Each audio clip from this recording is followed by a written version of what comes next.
हमारे कल्याण का सरल मार्ग क्या है, इस बात पर विचार करते हुए पूज्य स्वामी राम सुखदास जी कहते हैं, दूसरे के मन की बात पूरी करने की कोशिश करें। दूसरा हमसे क्या चाहता है, जहाँ तक हो सके उसके मन की बात पूरी करने की चेष्टा करें। उसके मन की बात दो तरह की हो सकती है, एक शुद्ध और एक अशुद्ध। अशुद्ध बात पूरी करने की ज़रूरत नहीं है, क्योंकि उसमें उसका हित नहीं है। अगर उसकी चाहना शुद्ध है, उसकी रुचि बढ़िया है, तो उसको पूरा करना हमारा कर्तव्य होता है। दूसरी एक बात है कि उसकी इच्छा तो शुद्ध है, पर उसको पूरा करना हमारी सामर्थ्य से बाहर की बात है। उसको हम पूरा नहीं कर सकते, अतः उसके लिए माफ़ी मांग लें कि मैं आपका यह काम नहीं कर सकता, मेरी सामर्थ्य नहीं है। धन की, बल की, विद्या की, योग्यता की, अधिकार की सामर्थ्य नहीं है मेरे में। अगर सामर्थ्य हो तो जहाँ तक बने उसके मन की बात पूरी कर दें। गीता में कामना के त्याग की बात आई है। जैसे हमें ऐसा धन मिले, हमारा ऐसा हुक्म चले, हमारी बात रह जाए, यह जो भीतर का भाव है, यही कामना होती है। आप विशेष ध्यान दें। इसलिए एक बात याद आ गई। मैंने पढ़ाई की, व्याख्यान सुने, पुस्तकें पढ़ी, खूब विचार किया और व्याख्यान भी खूब देने लग गया। उस समय मैंने सोचा कि कामना क्या है, तो यह बात समझ में आई कि रुपए पैसे की इच्छा, सुख भोगने की इच्छा, मान बढ़ाई की इच्छा, ये सब कामनाएं हैं। फिर मैंने इन सब कामनाओं के त्याग की बात सोची और इनके त्याग की कुछ श्रेणियां बनाई। परंतु कई वर्षों के बाद जो बात मेरी समझ में आई, वह बात कहता हूं आपको। यह इसलिए कहता हूं कि आप ध्यान दो तो आज ही वह बात आपकी समझ में आ जाए। कई वर्षों से जो चीज़ मिली है वह पहले ही बता दूं तो उतना समय आपका बच जाएगा। वह बात यह है कि मेरे मन की बात पूरी हो जाए, यही कामना है। यही कामना का सच्चा स्वरूप है। मेरे मन की हो जाए, इसको आदमी जब तक नहीं छोड़ेगा तब तक उसको शांति नहीं मिलेगी। वह जलता रहेगा, दुखी रहेगा, पराधीन रहेगा। बड़े भारी दुख की बात है कि आज उल्टी बात हो रही है। मेरे मन की बात हो जाए तो मैं स्वतंत्र हो गया, ऐसा वहम पड़ा हुआ है। कोई हमारे मन की बात पूरी करेगा तो हमें उसके अधीन होना पड़ेगा। हमारे मन की बात कोई दूसरा पूरी कर दे, इसमें बड़ा आराम दिखाई देता है, पर है महान संकट। स्वतंत्रता दिखाई देती है, पर है महान पराधीनता। यह विशेष ख्याल करने की बात है। आपको इस वास्ते कही है कि व्याख्यान देते हुए कई वर्षों तक यह मेरी समझ में नहीं आई। आप घर में यह चाहते हो कि स्त्री पुत्र मेरे मन के अनुकूल चलें, भाई बंधु भी मेरे मन के कहने में चलें, माता पिता भी मेरी बात मान लें। यह जो बात है ना, यह आपके लिए महान घातक है। यह परमात्मा की प्राप्ति तो नहीं होने देगी और नरकों में जाओगे, इसमें कोई संदेह नहीं है। इतनी हानिकारक बात है यह। जब जेल में व्याख्यान देने का काम पड़ा तो कैदियों को मैंने कहा कि आपने जो काम किए हैं वो स्वतंत्रता से, अपनी रुचि से किए हैं, पर जेल पराधीनता से, बिना रुचि के भोगते हैं। तो दुनिया में सब आदमी कैदी हैं, क्योंकि वे अपनी रुचि से जेल भोगते हैं, पराधीन रहते हैं। नरक और 84 लाख योनियां ये कैद खाना है। अपनी मर्जी से काम करते हैं और उसका फल पराधीन होकर भोगते हैं हम। ये नरक और ये योनियां हमें क्यों मिलती हैं? क्योंकि हम अपनी मनमानी चलाना चाहते हैं। मनमानी होगी कि नहीं होगी, इसमें तो संदेह है, पर कैद होगी दुख भोगना पड़ेगा, इसमें कोई संदेह नहीं है। इसलिए अगर आप कर सकें तो कुटुंबियों के मन की बात करें, उनकी बात न्याय युक्त हो, शास्त्र व्यवहार आदि की दृष्टि से अनुचित न हो और हमारी सामर्थ्य के अनुसार हो तो उसे पूरी कर दो। इससे बहुत विशेष लाभ होगा, कल्याण हो जाएगा, उद्धार हो जाएगा। परंतु उनके अन्याय की बात पूरी नहीं करनी है, क्योंकि ऐसा करने में उनका नुकसान है, फायदा नहीं है। उसका हित भी साथ में चाहिए। एक सुनी हुई बात है, सच्ची झूठी राम जी जाने, सुनी हुई जरूर है। एक संत थे, चुपचाप रहते और उनसे कोई काम कराता तो वे कर देते। यहाँ तक कि स्त्रियां गारा तैयार करके दे देती और कहती, बाबा जी आप लीप दो, तो वो लीप देते। उनका पानी का घड़ा उठवा देते, घर पहुंचा देते, झाड़ू लगा देते। जो कहती वो कर देते। दूसरा खिला दे तो खिला दे, नहीं तो उसकी मर्जी।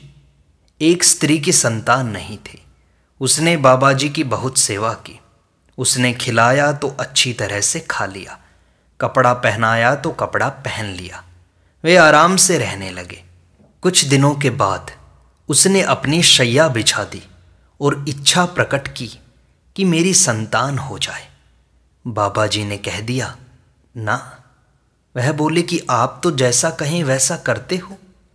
बाबा जी बोलते नहीं थे, पर अब की बार बोल दिए, बस यहाँ तक ही। मतलब यह है कि यहाँ तक ही करता हूँ, इससे आगे नहीं, व्यभिचार तक नहीं। ऐसा कहकर बाबा जी वहाँ से चल दिए। अतः वहीं तक करना है जहाँ तक उचित होता है। जहाँ अनुचित होता है वहाँ कह दिया कि नहीं, यहाँ तक ही करता हूँ। जिसमें अपना सुख भोग हो और दूसरे का अहित है, वह काम नहीं करना है। गीता कहती है, सर्वसंकल्प सन्यासी योगारूढ़स्तदोच्यते, अर्थात अपने संपूर्ण संकल्पों का त्याग करने वाला योगी होता है, परंतु अपने संकल्पों का त्याग न करने वाला ज्ञान योगी, भक्ति योगी, कर्म योगी, हठ योगी, तप योगी, राजयोगी आदि कोई सा भी योगी नहीं होता। न ही असन्यस्त संकल्पो योगी भवति कश्चन। अगर दूसरे के संकल्प को पूरा करना सीख लिया जाए तो अपने संकल्पों का त्याग सुगमता से हो जाएगा। मेरे मन में तो यही आई कि सुनने वालों के मन की बात कहनी चाहिए, जिससे उनका भी कल्याण हो, मेरा भी कल्याण हो, और कोई तीसरा आदमी सुने तो उसका भी कल्याण हो। अतः सबके साथ अपना दिन भर का, रात्रि भर का व्यवहार ऐसा ही है। इससे आप सिद्ध हो जाओगे, योगारूढ़ हो जाओगे। यह बात कठिन भी नहीं है। पहले अपनी बात रखने की आदत के कारण कुछ समय कठिन मालूम देती है, फिर सुगम हो जाती है। अपने अभिमान के कारण कठिन दिखाई देती है, वास्तव में कठिन नहीं है। इसे सब कर सकते हैं, गृहस्थ, साधु, भाई बहन, हिंदू, मुसलमान, ईसाई, पारसी, कोई भी क्यों ना हो। हमारा मनचाहा होता है तो अभिमान आता है, और मनचाहा नहीं होता तो क्रोध आता है। अभिमान और क्रोध दोनों ही आसुरी संपत्ति हैं। अतः अपना संकल्प रखने वाला आसुरी संपत्ति से बच नहीं सकता। आसुरी संपत्ति बांधने वाली, जन्म मरण को देने वाली है। निबंधायासुरी मता।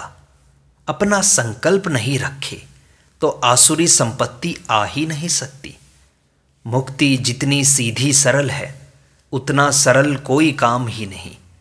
कर्मयोग, ज्ञान योग, भक्ति योग सभी सरल हैं। कठिनता बस अपनी रुचि की पूर्ति करने में है। इसके सिवाय और क्या कठिनता है बताओ। जितनी कठिनता आती है वह इसी में तो आती है कि हम जो चाहते हैं वह हो जाए। हम जो चाहते हैं उसी के लिए तो रात दिन दौड़ते फिरते हैं। अर्जुन ने पूछा कि मनुष्य न चाहता हुआ भी पाप क्यों करता है? तो भगवान ने उत्तर दिया, काम ऐशा, अर्थात कामना। और कामना क्या?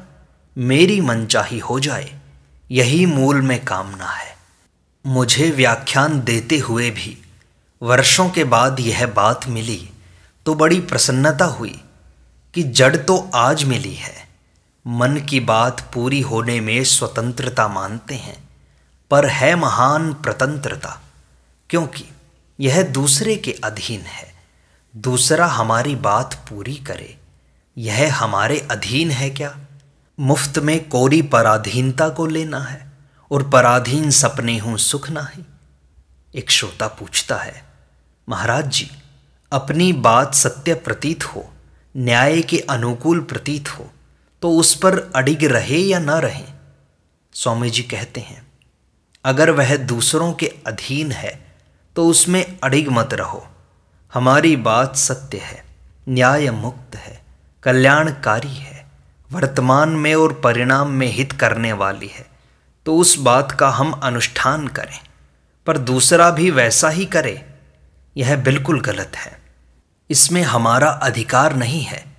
दूसरा क्या करे क्या न करे, वह हमारे मन के अनुकूल चले, यह बात हमें शोभा नहीं देती। यही कामना का मूल है। श्रोता पूछता है, पर परिवार में सब एक दूसरे से जुड़े रहते हैं, हमारी बात दूसरा नहीं मानेगा तो उसका बुरा असर सब पर पड़ेगा। स्वामी जी कहते हैं, वे न करें तो उनको दुख पाना पड़ेगा, परंतु उसमें हमारे को दोष नहीं लगेगा। हम अपनी ठीक बात कह दें, वे मान लें तो खुशी की बात है, न माने तो बहुत खुशी की बात। ये दो बातें याद कर लो, न्याययुक्त हित की, कल्याण की बात, और उसको स्त्री पुत्र पोता भतीजा इत्यादि मान लें तो बहुत अच्छी बात, न माने तो बहुत अच्छी बात। बहुत अच्छी बात कैसे हुई? कि हम फंसेंगे नहीं। अगर वे हमारी बात मानेंगे तो हम फंस जाएंगे। मैंने तो यहाँ कलकत्ते में कई वर्षों पहले कह दिया था कि आप मेरा कहना मानते तो मैं फंस जाता, यहाँ से बाहर जा ही नहीं सकता। पर आप कहना नहीं मानते हैं तो यह आपकी कृपा है। मैं खुला रहता हूँ, स्वतंत्र रहता हूँ। जो हमारा कहना मानता है उसके वश में होना ही पड़ेगा, पराधीनता भोगनी ही पड़ेगी। लोग घर छोड़कर साधु सन्यासी होते हैं, आप घर में रहते हुए ही साधु सन्यासी हो गए, क्योंकि घर वाले आपकी बात मानते ही नहीं। फिर भी जिसमें हमारा, दूसरों का, सबका हित हो, यह बात कहनी है, चाहे दूसरा माने या न माने। तो निष्कर्ष यह निकला कि हमारे कल्याण का सबसे उचित मार्ग यह है कि अपने मन की बात हो जाए, इस कामना का हमें परित्याग कर देना चाहिए। यदि हम अपने मन की हो जाए इस बात का परित्याग कर देते हैं तो हम स्वतंत्र हैं, मुक्त हैं।